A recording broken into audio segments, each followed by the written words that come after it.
If you drive around town here in southeastern Wisconsin, you're going to see that on some of the billboards. You see that phrase, know the difference.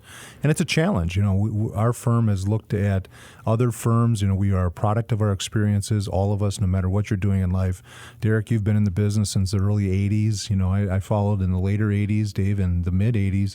So we've got a lot of years in this business and learned a lot of things along the way.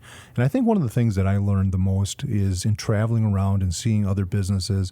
I've been in, 10,000 different business offices of people who were in our industries, either as fiduciaries or commission salespeople.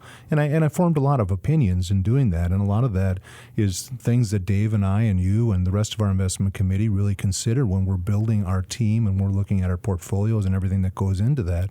One of the things I've always been struck by is the sole practitioners. The guys that are hanging up a shingle and doing their best, and maybe they're selling property and casualty insurance out the back door or whatever it might be.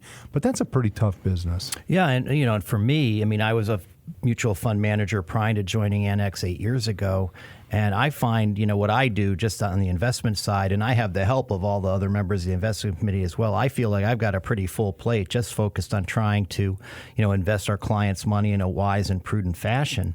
I can't imagine trying to do that while also trying to build a book of business, learning about the recent tax law changes, understanding Social Security and the countless ways one can play that, or thinking about an estate plan. And then again, also going out and meeting clients and reviewing portfolios. How much time would I be able to spend on the investments? 5 minutes at the end of the day on a Friday? And then what are you left to do if you're that guy? And again, we're not trying to rip on anybody. We're simply saying, this is part of know the difference, is understanding what a team means and what a deep bench means, as opposed to hiring somebody who has to make choices, and they have to make choices with what they're going to do during their day. Are they trying to source new clients? Are they trying to market? Are they trying to do operational things? There's a lot of compliance work in our business, for instance, but just on the investment side, what's a guy left to do? Most of the time, they're going to outsource it, right? I would think, and that certainly explains why many of these robo-advisors have been so successful. But the problem with those robo-advisors is they tend to buy indexes, and indexes are constructed by investment committees. Many times they're market cap weighted, which essentially are momentum indexes, right? Because the more successful you are, the bigger your company gets, and the more impact you have on that index. And that's wonderful when Microsoft, for example, continues to make new highs and is now the most valued company in the U.S. stock market. But if Microsoft enters a dull period, or they find some kind of competitor that's eating their lunch on the cloud or somewhere else, then that becomes a detriment to your overall performance. So I believe stock selection and ETF selection and proper active management selection is crucial, and that takes a lot of time.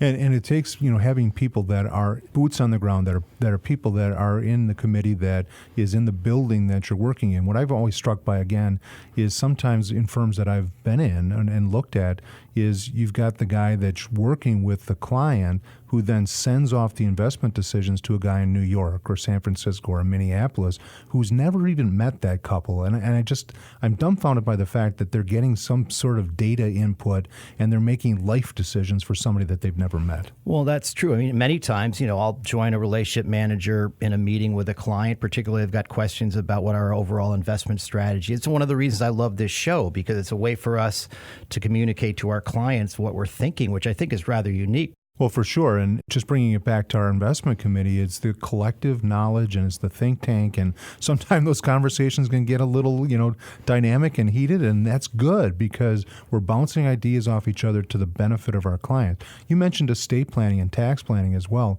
You think about the guys that are out there, the sole practitioners again.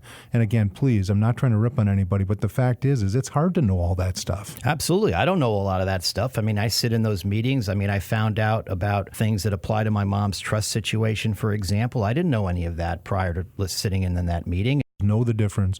There's a lot of different ways you can engage somebody in our business and try to get help with your portfolio, get to your financial goals, but understand the difference. Go to our website at annexwealth.com, download the Know the Difference checklist, go through it with your financial advisor, or if you're considering doing it yourself, think about these things before you make any moves in your portfolio.